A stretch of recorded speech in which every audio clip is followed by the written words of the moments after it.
दिल्ली की चुनी हुई सरकार यानी कि आम आदमी पार्टी और उपराज्यपाल दफ्तर के बीच पावर को लेकर झगड़ा लगातार जारी है। हमारे साथ आम आदमी पार्टी के सांसद हैं संजय सिंह। उन्होंने एक नई मांग रखी है और ये भी हम जानने की कोशिश करेंगे कि रास्ता क्या है, क्योंकि दिल्ली में काम तो होना ही है, उन्हें रोका नहीं जा सकता है।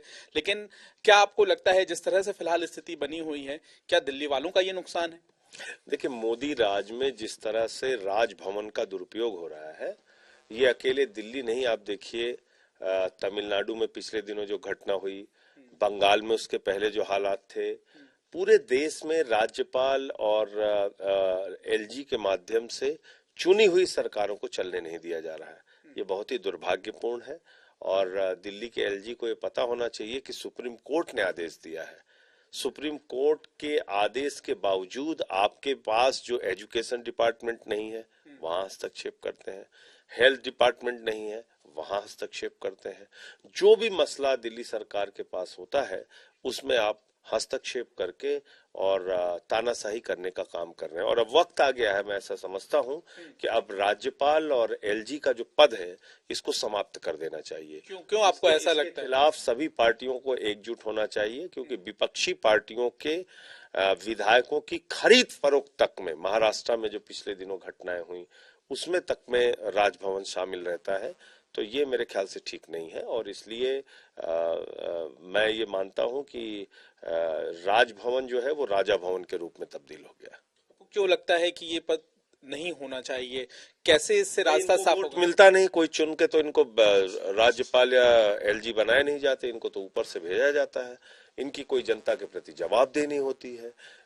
अरविंद केजरीवाल जी की सरकार को दिल्ली के 2 करोड़ लोगों ने प्रचंड बहुमत से चुना है, वो अपनी मर्जी से कोई काम नहीं कर सकते। तो आप मुझे बताइए कि ये तो एक चुनी हुई सरकार का गला घोटने की कार्रवाई है कि आपने उसके ऊपर एक एलजी बैठाल दिया, कहीं राज्यपाल बैठाल दिया। इसलिए मैं कह रहा हूँ ये बात।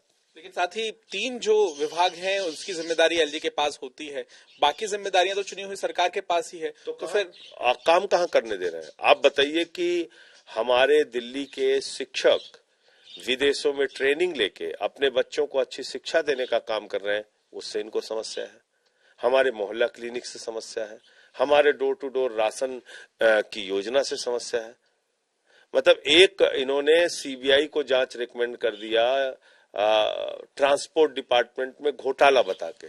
हमने कहा भाई घोटाला क्या है? बोले बस खरीदी गई, उसमें घोटाला हो गया। हमने कहा कहाँ खरीदी गई? बोले अरे नहीं खरीदी गई। तो बस खरीदी नहीं गई, घोटाला हो गया।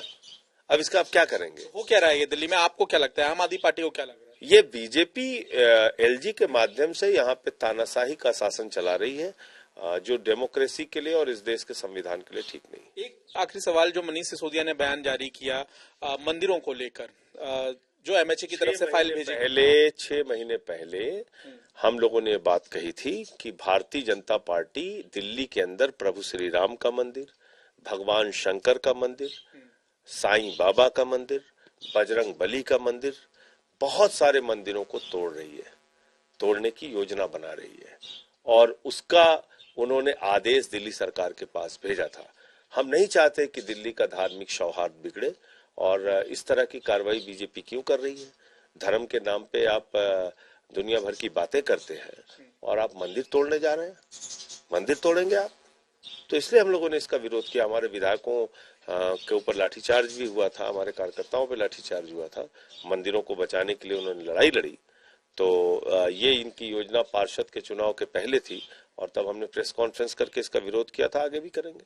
बहुत बहुत धन्यवाद। तो सीधे तौर पर आम आदमी पार्टी अब ये मांग उठा रही है कि देश भर से ही राज्यपाल और उपराज्यपाल जैसे जो पद हैं इनको खत्म कर देना चाहिए, क्योंकि जिस तरह से देश की राजधानी में आम आदमी पार्टी सरकार और एलजी दफ्तर के बीच झगड़ा देखने के लिए मिल रहा है, इस बीच आम आदमी पार्टी इस मांग को लेकर देखना होगा कि आगे क्या कदम उठाती है।